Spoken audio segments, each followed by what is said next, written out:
untuk di dunia internasional sebenarnya ada isu baru selain perkapalan dan pemukiman tadi, di mana dia masuk ke ranah yang lebih tua, lebih masuk ke Hmm. era Holosin, Pleistosen itu.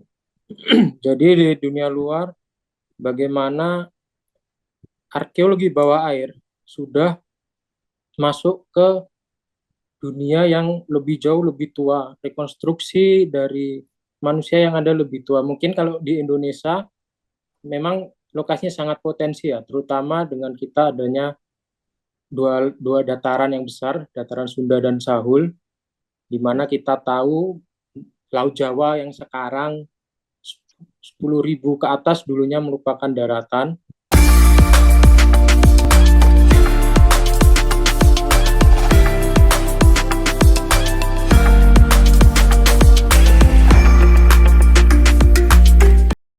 Halo teman-teman Sultan Institute.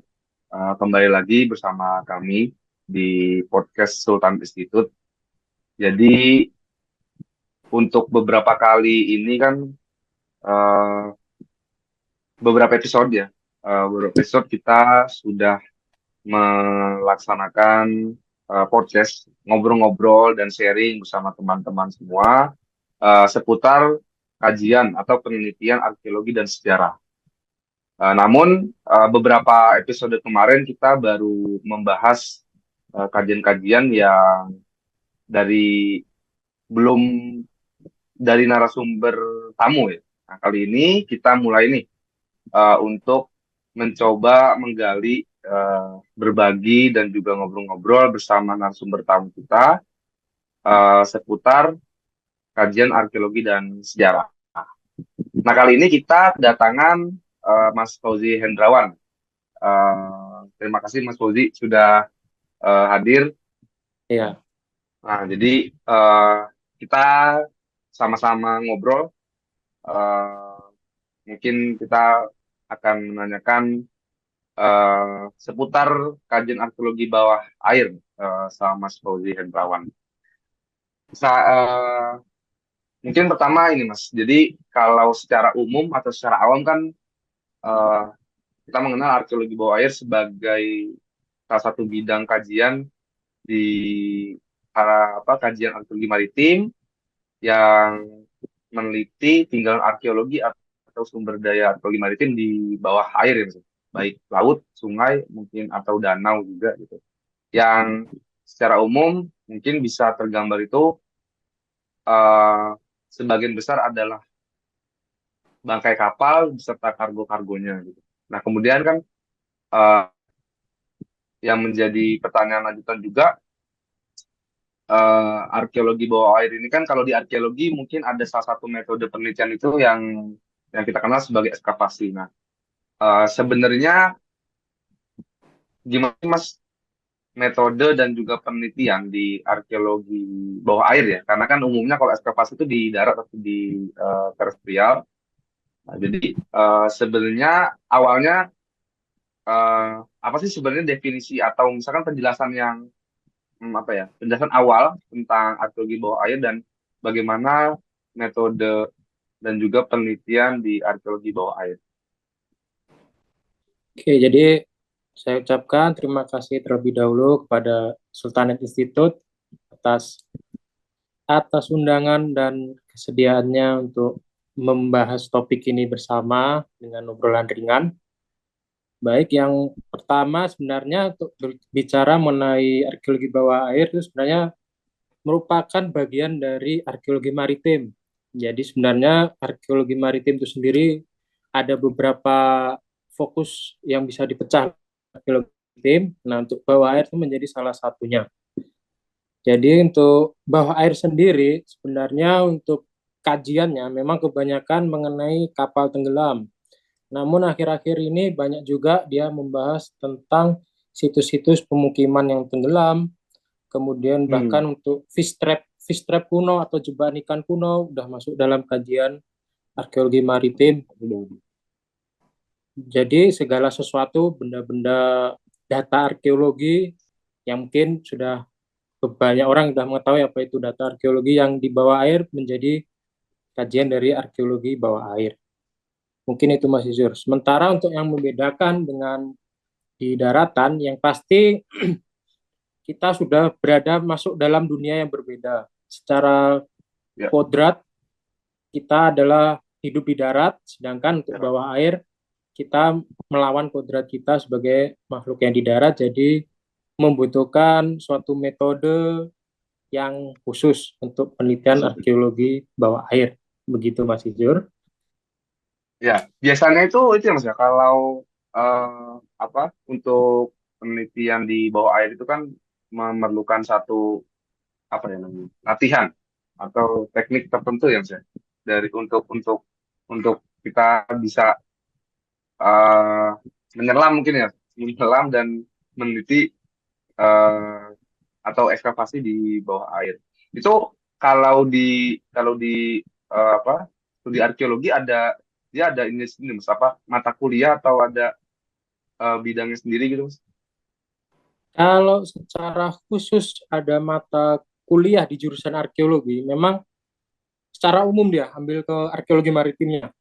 Nanti ini. Tapi yang fokus khusus ke bawah air itu saya rasa belum ada. Tapi beberapa Oh, universitas sudah mulai menggandeng arkeolog yang juga seorang penyelam. Jadi di salah satu oh, materinya itu akan melibatkan mengenai pengetahuan dalam penyelaman juga. Karena untuk bekerja di arkeologi bawah air metodenya itu memang salah satu aspek yang penting mengenai keselamatan dalam penyelaman. ya. Makanya ketika melakukan riset di bawah permukaan air atau arkeologi bawah air itu ada beberapa spesifikasi yang harus dikuasai terlebih dahulu. Ya, Kalaupun menyelam, dia tidak asal menyelam, tapi sudah ya, harus menguasai beberapa tingkatan kalau biasa tingkatan. di dunia penyelaman seperti itu.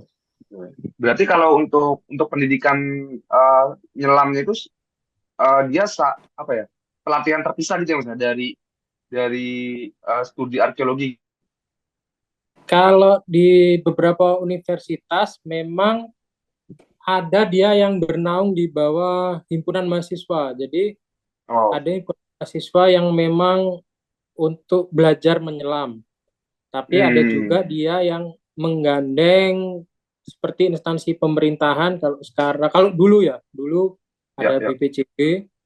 Nah, dan jadi, menggandeng instansi tersebut untuk biasanya melakukan kegiatan bersama. Jadi mahasiswa tidak hanya mengetahui teori tapi juga mencoba langsung bagaimana menyelam atau bagaimana metode untuk riset arkeologi bawah air. Ya, jadi kalau ya, dirunut secara sejarah, ya mhm. arkeologi bawah air mulai rame lagi sekitar tahun 2000 ke atas ya. Oh, Itu pun 2014. ya mulainya dari telah banyak mahasiswa-mahasiswa yang mulai mempelajarinya kembali.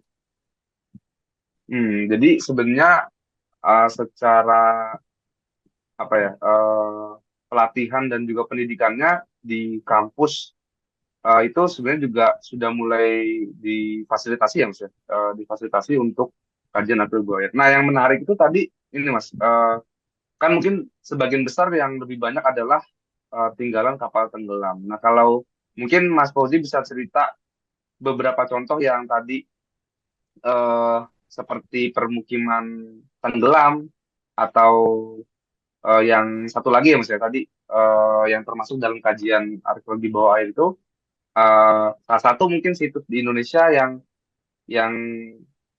dia permukiman tenggelam dan dan apa namanya selain selain yang kapal ya selain yang kapal tenggelam itu. Memang yang sangat populer di Indonesia memang masih kapal ya. Memang Kapal. untuk tantangan untuk pemukiman yang tenggelam di Indonesia mungkin salah satunya adalah sedimentasi dari sungai-sungai kita yang dia tebal dan coklat. Tapi beberapa lokasi dari sharing-sharing dengan peneliti lain di daerah Alor, Timor itu banyak fish trap kuno. Jadi fish Hmm. trap atau jebakan ikan masyarakat zaman dulu. Oh. Bahkan saya dengar di Pulau Bawean itu kalau dilihat secara satelit itu ada bagian yang lapang di bawah permukaan air. Nah, itu juga ada yang mengkaji itu merupakan fish trap. Jadi beberapa tahun terakhir ini untuk fish trap memang ada ketertarikan khusus ketertarikan. ya. Ya, baru karena soalnya. Dan dari Ya, situ kita juga mengetahui kan bagaimana rekonstruksi masyarakat sekitar pada zaman dahulu seperti apa. ya, ya. Jadi bukan hanya terkait transportasi ya, misalnya, atau kapal sebagai alat transportasi ya masa lampau, tapi Ya, juga permukiman dan juga aktivitas masyarakat lainnya di masa lampau, eh, ya dia ditemukan di bawah air. Nah, kalau sejauh ini Mas, perkembangan kajian arkeologi bawah air itu sendiri, baik di Indonesia maupun juga mungkin di dunia gitu ya Mas ya, atau di hmm. negara lain, dari pengalaman-pengalaman Mas Fauzi itu seperti apa Mas?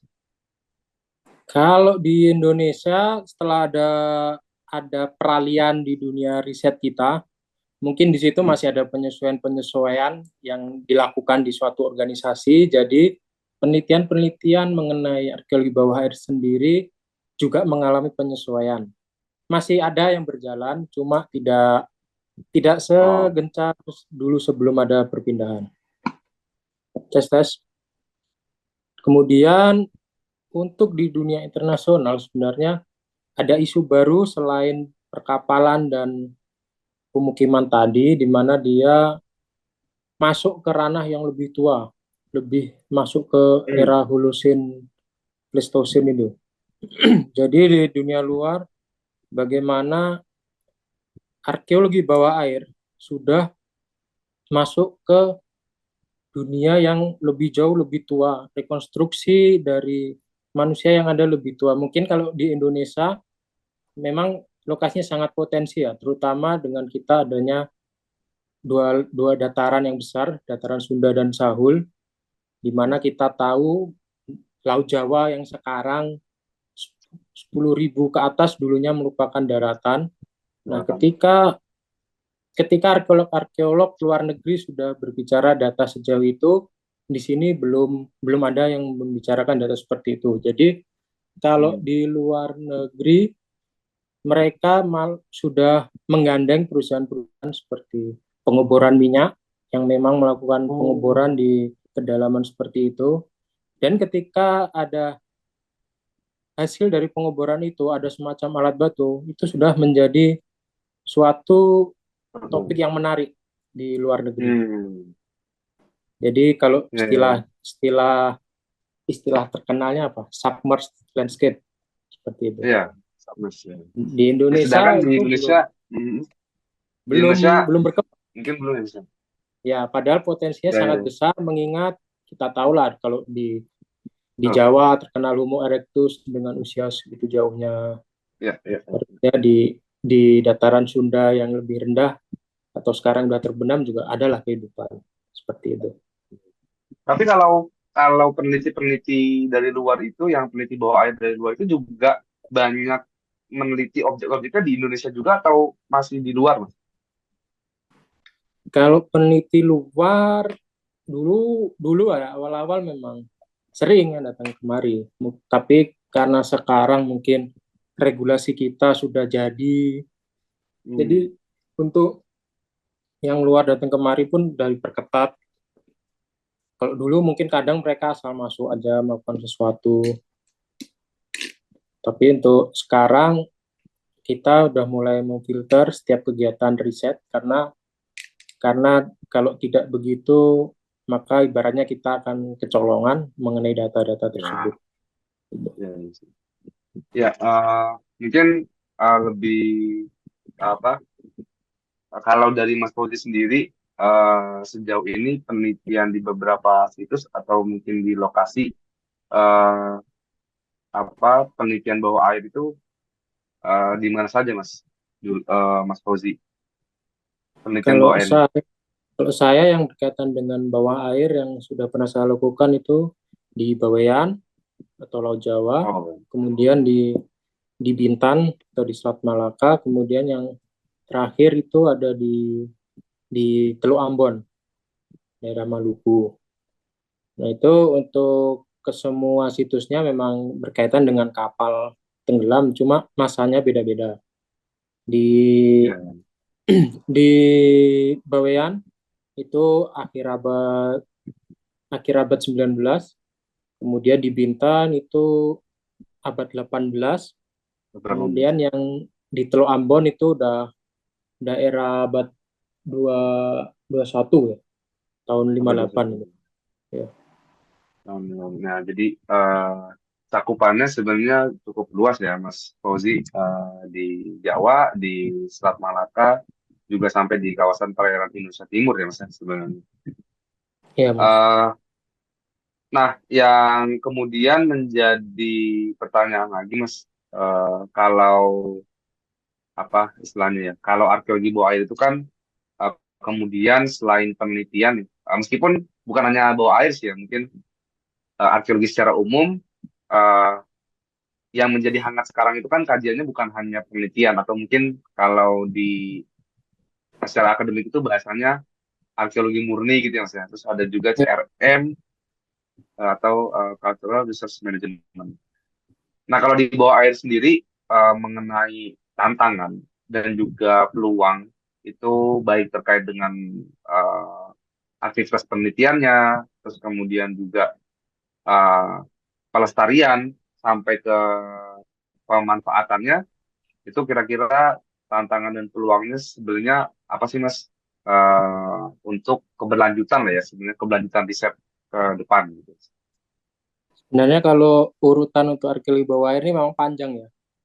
Yang pertama, ya, yang pertama tentunya mulai dari pencariannya, kemudian dari pelaksanaannya, kemudian Ya, dari pelestariannya seperti apa rencananya saya nanti, sebenarnya Pak. kemudian untuk diseminasi penelitiannya seperti apa, Penelitian. ya. Dan semuanya itu sebenarnya tantangan terbesarnya itu di kalau kita sebut RAB lah, rancangan anggaran biaya di situ. Karena kita tahu Ya, untuk ya, ya. melakukan penelitian di wilayah perairan itu biayanya Perairan. berbeda sekali dengan Berbeda ya. bila melakukan penelitian di darat. Sebenarnya tantangannya di situ. Ya Padahal kalau sebenarnya ya Mas, gimana Mas? kalau kita lihat dari sisi pelestariannya aja mungkin nanti bila dia sudah sangat terancam itu mungkin juga butuh biaya besar karena dia harus Ya. perlu diangkat kemudian dilestarikan di permukaan seperti itu. Ya.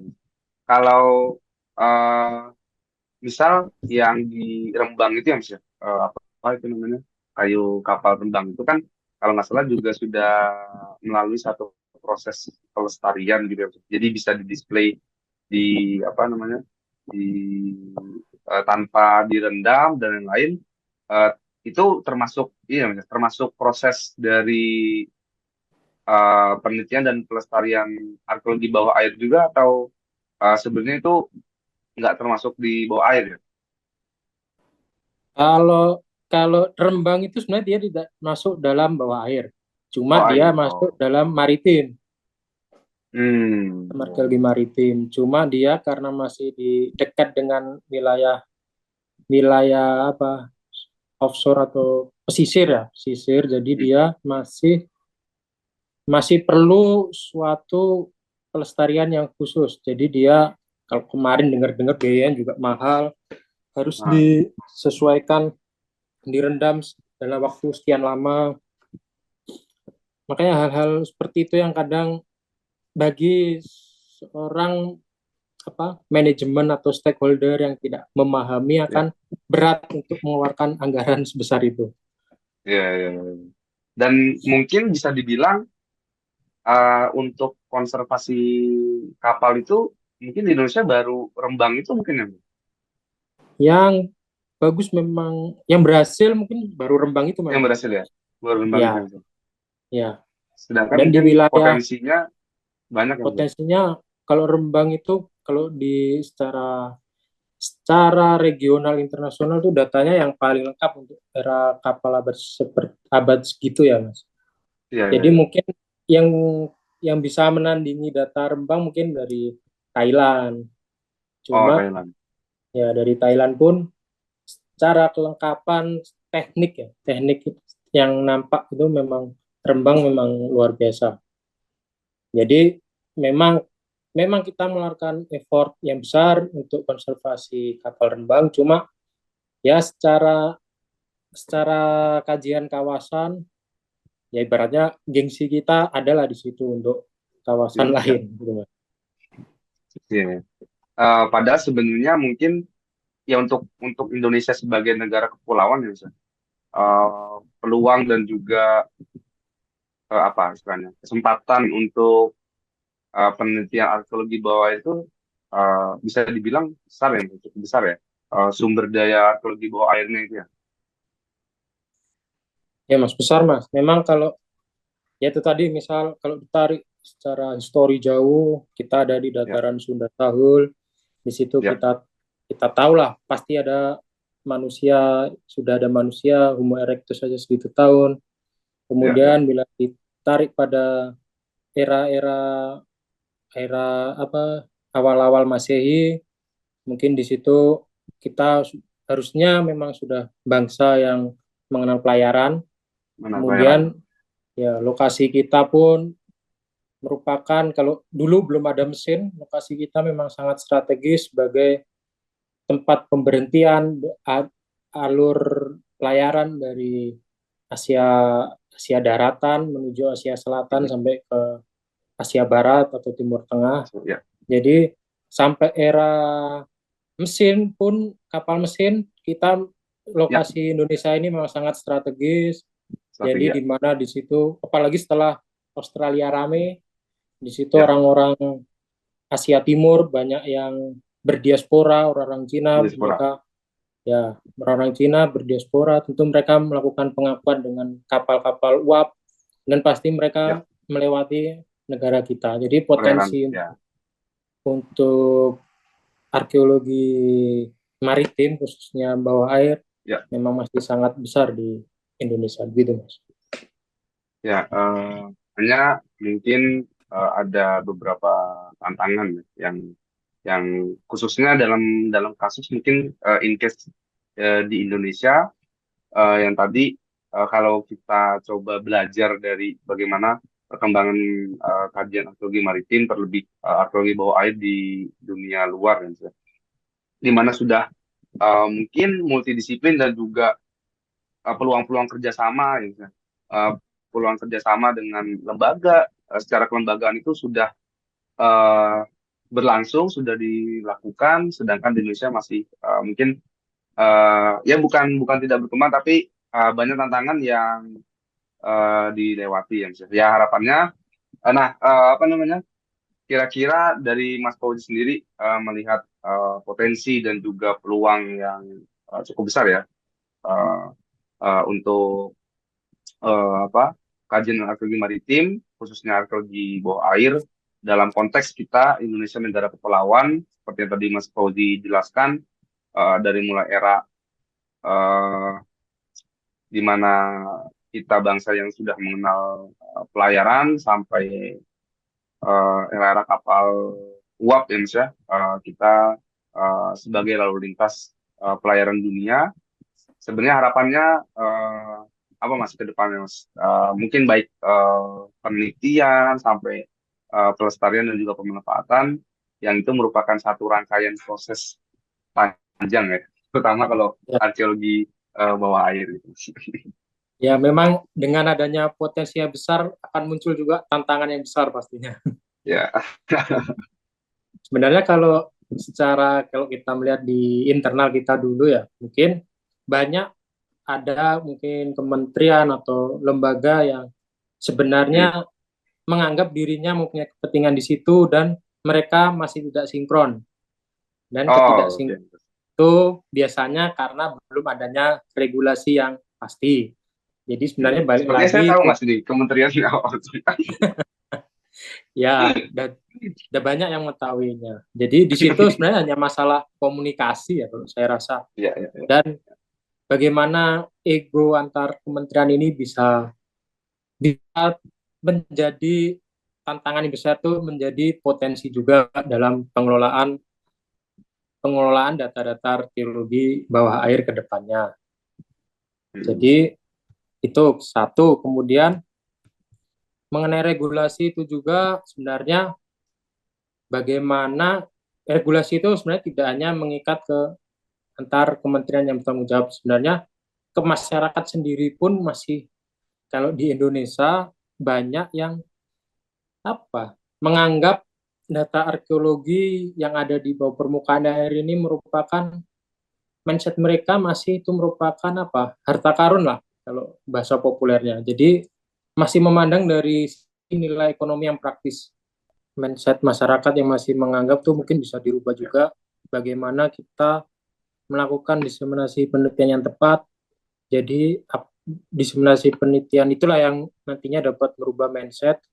Mungkin kalau berkaitan dengan bawah air, kita mungkin bisa melihat di, kalau ada serial-serial di Nat Geo, Drain the Ya, Ocean, hal-hal seperti itu mungkin artinya menarik untuk pengemasan seperti itu. Nah, harapannya mungkin ke depannya nanti di Indonesia pengemasannya juga seperti itu. hmm, Jadi bisa juga menjadi suatu database yang bagus. Kemudian ya diseminasi itulah yang nantinya bisa merubah mindset dari masyarakat dan juga malah stakeholder di atas, bisa dirubah mindsetnya mengenai data bawah air melalui diseminasi yang bagus juga. Begitu, Mas. ya. Mungkin sejenis kalau Nat Geo itu sejenis dokumentasi ini Mas. Dokumentasi apa itu? Populer atau seperti apa itu diseminasi itu? Ya kalau kalau bicara diseminasi kan dia di ranah akademis, kalau Ya, nyasar ranah akademis mungkin dia bentuknya jurnal, buku ilmiah. ya. Tapi Hmm. kalau dia menyasar ke ranah yang lebih populer ke orang awam, mungkin lebih ke hal-hal yang populer juga, Ya, ya seperti serial dokumenter tadi itu. dokumenternya. Ya, Oke. Baik, itu kira-kira ya teman-teman ngobrol-ngobrol dan juga sharing kita terkait dengan arkeologi bawah air. Dan sebenarnya ini satu pembahasan yang bisa dibilang pengantar ya, bersama Mas Fauzi ini terkait dengan arkeologi bawah air. Selanjutnya mungkin suatu saat nanti kita bisa ngobrol lagi bersama Mas Fauzi terkait mungkin spesifiknya terkait dengan situs arkeologi bawah air atau misalkan salah satu topik khusus terkait dengan arkeologi bawah air. Nah, dari pembahasan kita kali ini atau pada episode kali ini uh, sebenarnya arkeologi bawah air yang merupakan satu cabang dari kajian arkeologi maritim memiliki satu peluang dan juga potensi yang cukup besar ya, terutama dalam konteksnya di Indonesia ya sebagai negara kepulauan, begitu banyak sumber daya arkeologi bawah air sebenarnya yang dapat dikaji dan diteliti, dan kemudian sebenarnya fasilitas pendidikan dan juga uh, apa namanya pelatihan ya untuk kajian arkeologi bawah air itu juga sebenarnya sudah cukup ter uh, representasikan, terwakili dan juga tersedia, uh, dan juga harapannya ke depannya uh, baik di ranah struktural dalam artian berarti kan regulasi tadi seperti yang disinggung sama Mas Fauzi itu ada satu komunikasi antar lembaga atau antar pemangku kepentingan atau stakeholder terkait dengan regulasi untuk masa depan penelitian pelestarian dan juga pemanfaatan khususnya di arkeologi bawah air. Kemudian secara kultural mungkin uh, di ranah publik atau masyarakat luas itu diseminasi bisa dilakukan dengan beragam cara, bukan hanya yang menyasar ke arah akademik, tetapi juga ke arah yang lebih populer dengan salah satunya mencontoh bagaimana Nat Geo itu melakukan serial video-video dokumenter penelitian arkeologi gitu ya. Uh, jadi itu teman-teman pembahasan kita dan sharing kita di pengantar arkeologi bawah air ya, arkeologi bawah air pada episode kali ini. Nanti kita mungkin akan membahas lebih lanjut arkeologi bawah air seperti yang tadi sudah saya singgung, baik mengenai satu topik tentang arkeologi bawah air atau satu penelitian tentang arkeologi bawah air bersama Mas Fauzi juga. Terima kasih Mas Fauzi atas waktu dan kesempatannya. Udah banyak ngobrol-ngobrol eh, dan mengenalkan kepada kita semua tentang eh, penelitian ataupun juga kajian arkeologi bawah air. Terima kasih teman-teman semua. Kalau ada saran-saran topik yang perlu kita bahas, bisa komen di channel YouTube kita ya, Sultan Institute, dan bisa menyimak lanjutan dari episode-episode podcast kita di channel YouTube Sultan Institute. Jangan lupa like, komen, dan juga subscribe. Terima kasih. Wassalamualaikum warahmatullahi wabarakatuh.